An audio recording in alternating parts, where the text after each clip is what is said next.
at Joe's Cafe, and I thank you very much for your kind attention. So my name again is Christiansen. I am your poet tonight, which means my job is to keep all of you awake and in your seats for the next 15 minutes. And I'm going to do my best to do that. I'm going to start with an experimental piece. As John said, this is not sonnets, this is not typical poetry. I will do a trigger warning. There is profanity in my poetry. There are depictions of war. There are depictions of child neglect and abuse. But overall, it's fun stuff. So this first piece is an experimental piece I wrote a few weeks ago. It's called Bone Fragments, an archaeological excavation. My mother would disappear, sometimes for up to a week.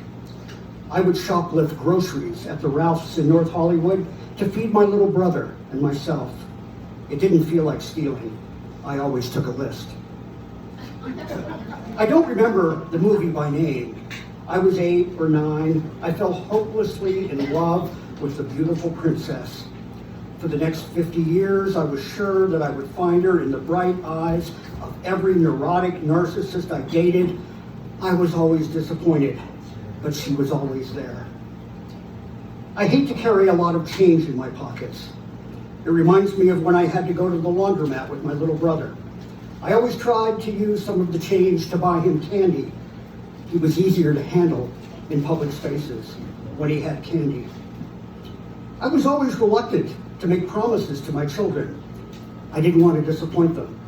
I would just say, "We'll see," when they asked for a commitment. They were always disappointed. I killed my dog yesterday. She was failing. I killed her before she failed. I will never know when she would have actually failed. I didn't wait for the end of that movie. I've built a life around listening to the music others make and trying to match the syncopation.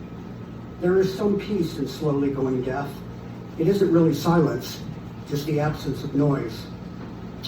More artifacts, another layer.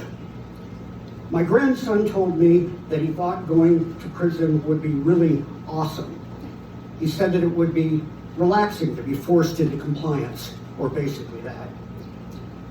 I got $10 an hour to model nude for the art school in the 1970s.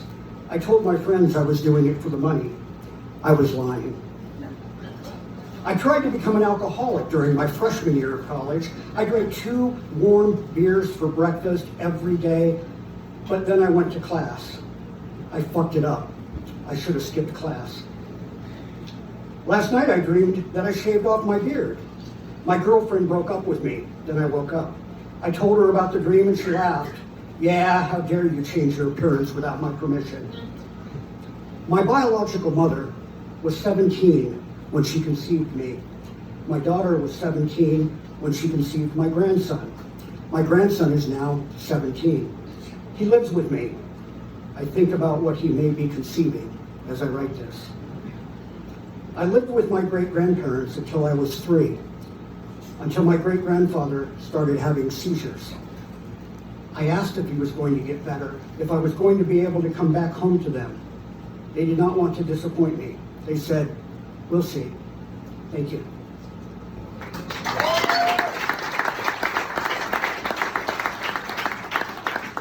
Okay, this next one I will let each of you decide what it's really about, but it is called Why Men Should Not Own Parrots.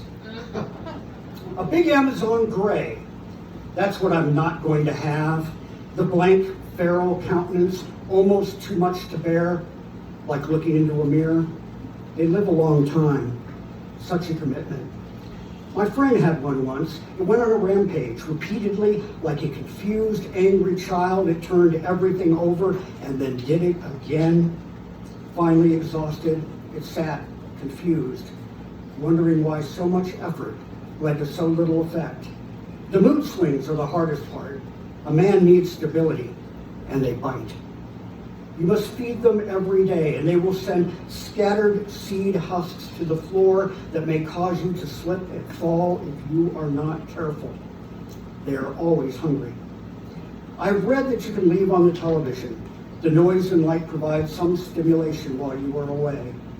when you do arrive home, they become excited and they try to hide their emotions with kung fu kicks from the perch, waiting for you to make the first move towards reestablishing a relationship that is diminished in your absence, even if only for the day. They are related to the dinosaurs and seem afraid of the same extinction. That is why they cling to your shoulder, waiting for you to whisper your secrets to them. They like repetition. It makes them feel secure. You must know what they need without being told, or they become waspish and aloof, or sometimes solicitous, like a child who smells the candy in your pockets. It is exhausting to be the object of such anticipation without direction. No wonder you delay your arrival longer each day. Perhaps a parakeet or cockatiel, light enough to perch on your finger, will suffice. Certainly one of those would be harder to notice when you are tired and do not wish to attend. And where there is less weight, there is less gravity, and the tantrums are smaller. Thank you.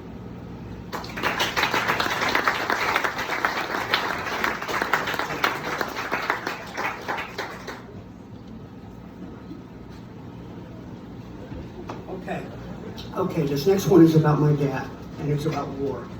It's called Not a Hero. My father was past 80 when he finally began to tell us about the war. It was his first war, when he was only 20. He served during 3 conflicts, but it was that first war that marked him. It started when we found the box of his medals, and we told him that he was a hero. He became angry. He rejected the label with scorn. He told us that he knew heroic men, but that he was not one of them. He said, first you get scared, and you stay scared. You are frightened for so long and so relentlessly that you get angry, and you stay angry. And you are angry for so long and so relentlessly that you get stupid. You start to take risks. You do crazy things that you would never have imagined. And if those crazy things don't get you killed, well, then they give you medals. But it was all just because you were afraid, and you didn't want to be there, and you could not believe that you were there. How the hell did it happen? You were pissed at yourself, and the enemy, and your mission, and the cold, and the dirt, and the bullets, and the goddamn army. He said the good war movies got a lot of it right, at least the newer ones. But he said they couldn't get at his deepest memory of it all. The smell. He told us of the smell of his own skin and of the men around him in the foxholes. Once they had a break, the major told them to put the torn and worn uniforms that they had been wearing for months into a pile, a gigantic pile of filthy fabric, and they doused it with kerosene to burn the stench and the lice. And they all got cold showers, and fresh uniforms were on the way. But the new uniforms never got there. Each man had to pick through the pile of kerosene-soaked garments, trying to find something close to the right size with correct rank and insignia. He said he spent 2 more months in another man's clothes, and that it took a week before the stink was his own again, even through the stench of kerosene. But they were grateful. At least the fuel killed the lice. He said the cold that winter was worse than the artillery. The shells came in waves. There were lulls and valleys in the action, but the cold was constant. He said you got worried if it stopped hurting. That meant the cold was winning. So you would shake and stomp to bring back the pain that told you you were still alive. And then he showed us his 3 belly buttons from the bullet wounds. But this time he wasn't being silly like every time before. This time he was in earnest. For the first time, he was bearing witness. It wasn't a punchline anymore. He told us all of these things almost quietly, quickly, and with an embarrassment bordering on shame, but also some stubborn pride. He just wanted us to know that he was not a hero, you see. Thank you.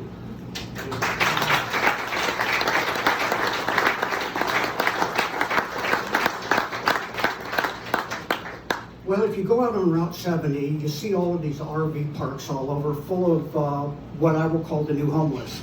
There are people who carry their homes around with them. They live in vans, they live in the backs of trucks. This recession is starting to take them down following COVID. And I've written a poem about these folks called Ramblings. We desperately need to not need each other, and nobody can do that alone. It takes a village to flee a town that has stopped being a community. Faded infrastructure highways have the care of the caravan winding toward a mountain range that never seems to grow closer. It looms in my peripherals while I stir the Campbell soup and wish for one more cigarette, because that first puff in the morning still tastes like sea and metal, not metallic, but the cold steel of a blade in my chest that can never be coughed all the way up anymore. And it's not the sea tang, but blood, and in an hour it will be metallic if it still sits in my gums. So I swallow. And I hope Bill shows up today, because I like his dog. And petting her makes me forget Bill is there, and that's good because I never liked that SOB. But his dog's neck has that kind of fur that makes you feel like you're holding on to something real. Thank you.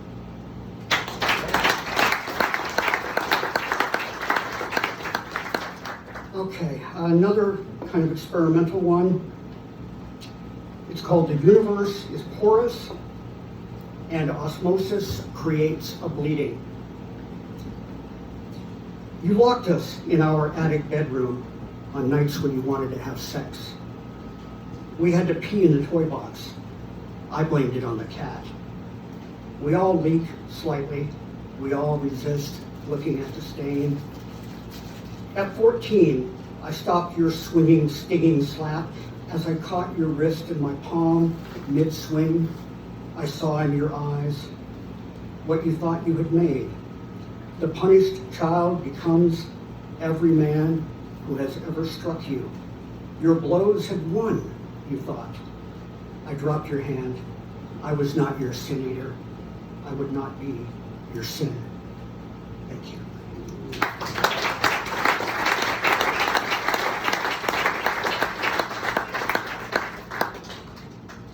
Well, success. Everybody's still here and everybody looks awake. I'm going to read one more. This came out in the Alien Budapest Pop Culture Anthology last year. Last year, Bob Dylan turned 80 years old. He also won the Nobel Prize for Poetry. So for all the poets around the world, he's sort of our patron saint these days. And so I wrote Bob Dylan a poem. I don't think he's read it. It is called Killing Bob Dylan.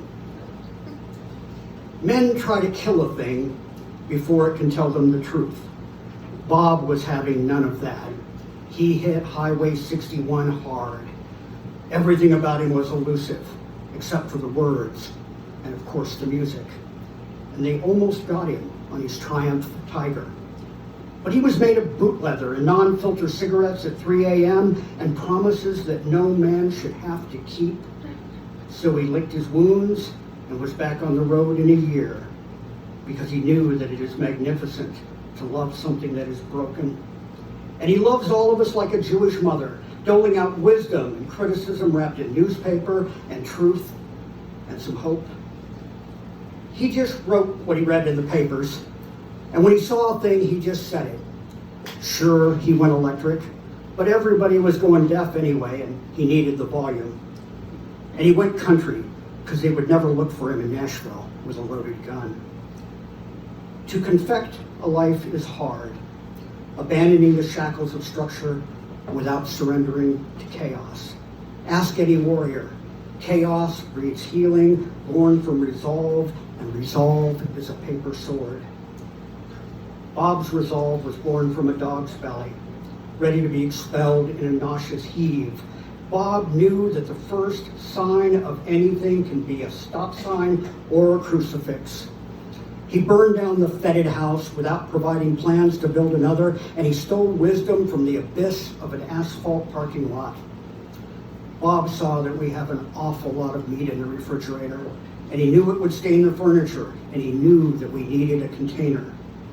Bob saw that context has always been more important than punctuation, that life should be a poem and not a memo. because the form forces you into discretion. There is a sweetness to experiencing the end of things, and men must surprise even themselves with their secrets, trying to build a fire that will survive the rain. Bob knows a good person will only screw you if he has to. Thank you.